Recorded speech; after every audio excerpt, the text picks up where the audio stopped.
Previously, we have developed aggregate demand in a model from the aggregate expenditure model. We've developed a longer aggregate supply curve from the economy's macroeconomic production function. And then from that, we derived the short aggregate supply curve. Now we're going to synthesize all three models together. And this is called the neoclassical synthesis. The aggregate demand curve is right here. It has a negative slope. And so that's this line here. We label it aggregate demand. The short aggregate supply curve is positively sloped, and it's right here. And then long run aggregate supply is the value of what GDP should be if resources are fully utilized. So $15 trillion. And these should look familiar because we've been using them in all of our the tutorials. Okay. Now, aggregate demand and short aggregate supply in the short run can equilibrate, can meet on long run aggregate supply to the left of long run aggregate supply or to the right of long run aggregate supply in the short run. They can equilibrate in locations other than long run aggregate supply. Now, in order to find the short run equilibrium here, we can set demand equal to short run aggregate supply and then solve for y, in which case we get 12.4, or we can use Desmos. Here I got the demand curve, right? I got the demand curve. So now in Desmos, you can't use two letters for a variable. So I just abbreviated price level to be P, not PL. So that's our demand curve. This is our supply curve. Now, although in the aggregate demand, aggregate supply model, Y here is Y is real GDP and it's on the horizontal axis. To Desmos, the horizontal axis is really X. And then Y is the vertical axis. So if I had tried to use Y, I get a flat line. If I try to use a capital Y, Desmos doesn't know what to do. So I have to use X equal 15. So you can think of X as the value of potential GDP, right? For a given level of technology, capital, land and resources, and given labor force size. So for Desmos, we have to use X equal 15 to make the vertical line. Okay, to get the equilibrium, all I got to do is click on the point where aggregate demand crosses aggregate supply, and that right there says GDP is 12.4 and the price level 16.4. And you can kind of see that right here. If I go down, let me fix this.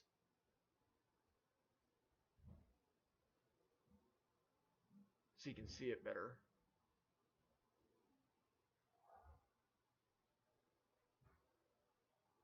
There you go. So if I go straight down, you can see that I'm pretty close to 12 here.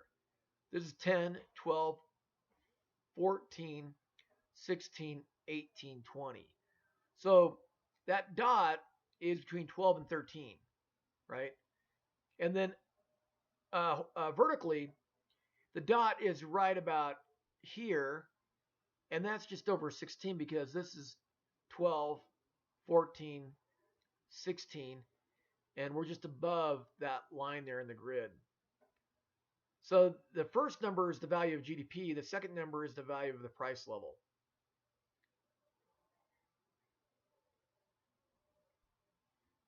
Okay, so GDP is 12.4, right? So GDP is less than potential. That must mean that we're not fully utilizing workers or factories or roads or bridges. So that means we're inside the production possibility frontier.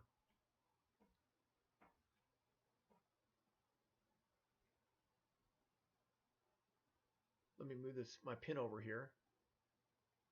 So we can draw a production possibility frontier up here. We can call this healthcare. And we can call this other goods. And so if real GDP is less than potential, that means we must be inside the production possibility frontier for the economy, right? We're inside. So unemployment is going to be high. Unemployment's going to be high in this situation. We're going to have high unemployment. Okay, now I can get the price level, as I told you, I can get the price level by just clicking on this dot right here where demand and supply meet. And the price level is 16.4. Now, I can easily see that by putting 12.4 into here. 12.4 plus 4 is 16.4. Okay? So our short run equilibrium is to the left of long run aggregate supply, which means unemployment side. And we call this equilibrium a recessionary gap.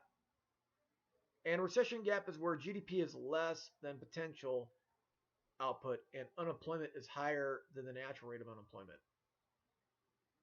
Okay, so for our tutorial, let me go ahead and erase this up here. For our tutorial, we plug in the value of Z, which is 1.25. We plug in the value for K, which is capital. Capital is 2.5. And then R, which is 0.4. Now 2.5 times 0.4, I can do that in Desmos. I've already done it in Desmos in the past.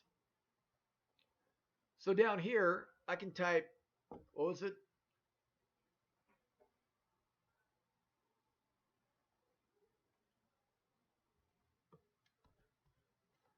Here it is.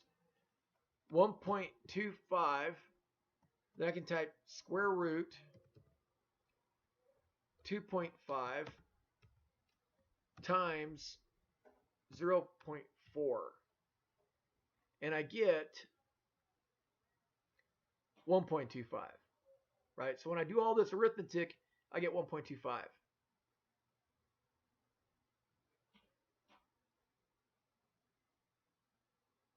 Right?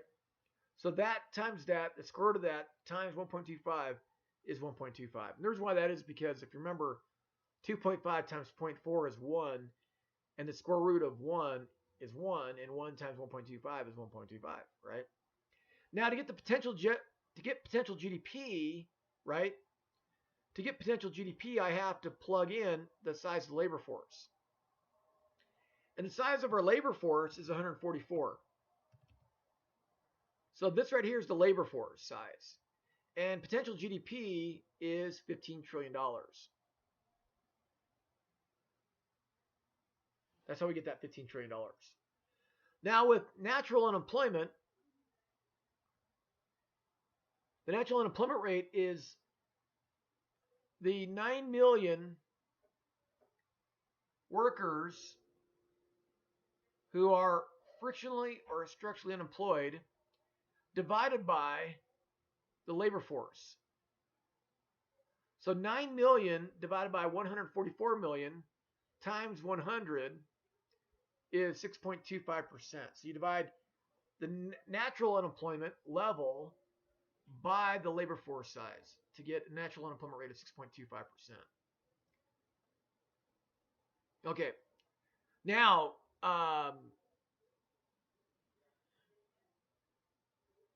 we take this potential GDP level and we plug it into here, right? Or here.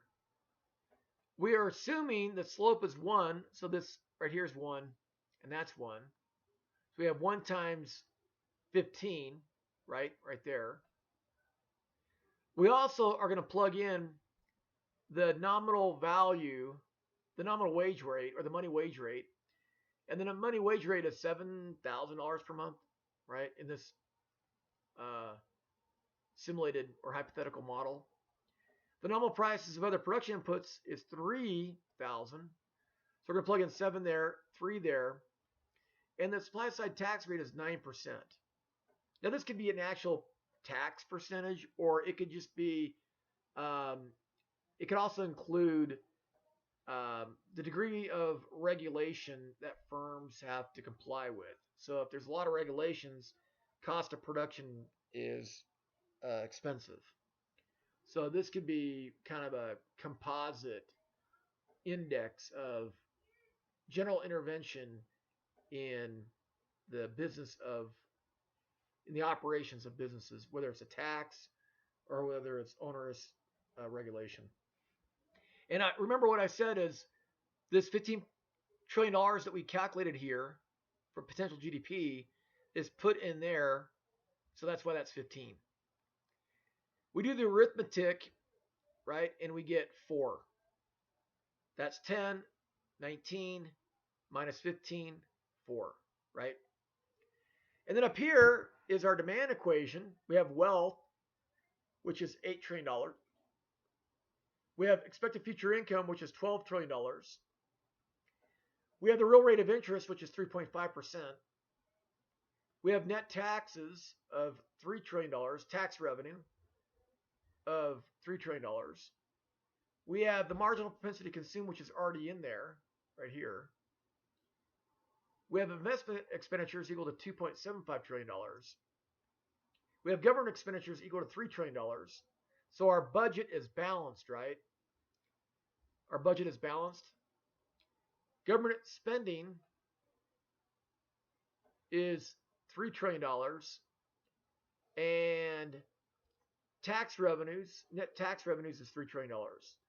So that difference is 0. So we have a budget deficit of $0 trillion. Our budget is balanced. And then we have, finally, we have net exports. Now, net exports is positive here, right? A plus here, but net exports is a negative 0.5. So I've changed the plus to a negative because in the United States, our trade deficit is going to be negative. I mean, our balance of trade is going to be negative. So I just changed that from plus to negative. Now, for other countries, that's not going to be the case. But for the United States, we're going to have trade deficits with most nations on the planet. So that's why that was changed to negative, and then we just plug in the 0.5. When we do this arithmetic, we get 19.5, which we've done this now several times in the tutorials. Okay? So this is our aggregate demand equation.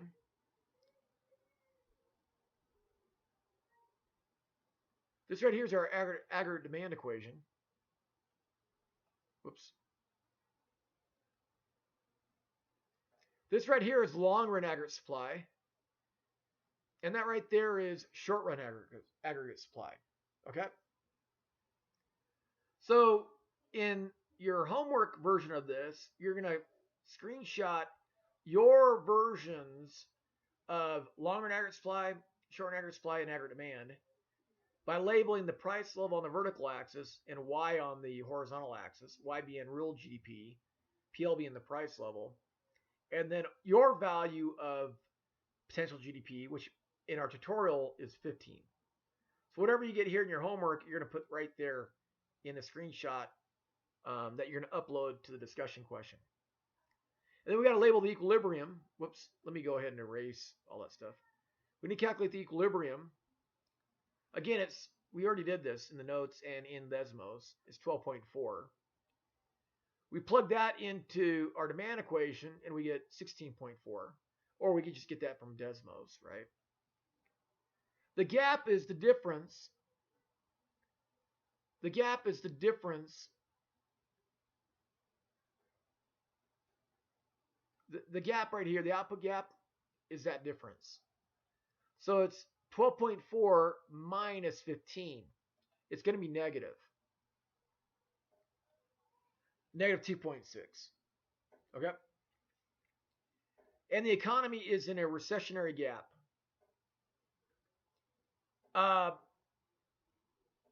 The list, two answers could be possible here for this particular answer box. Keynesians would advocate for what? Well, a tax cut, or they might advocate for an increase in government spending. I just chose a reduction in taxes, right? A tax cut, right? So that is tutorial, the first question in our tutorial. Okay?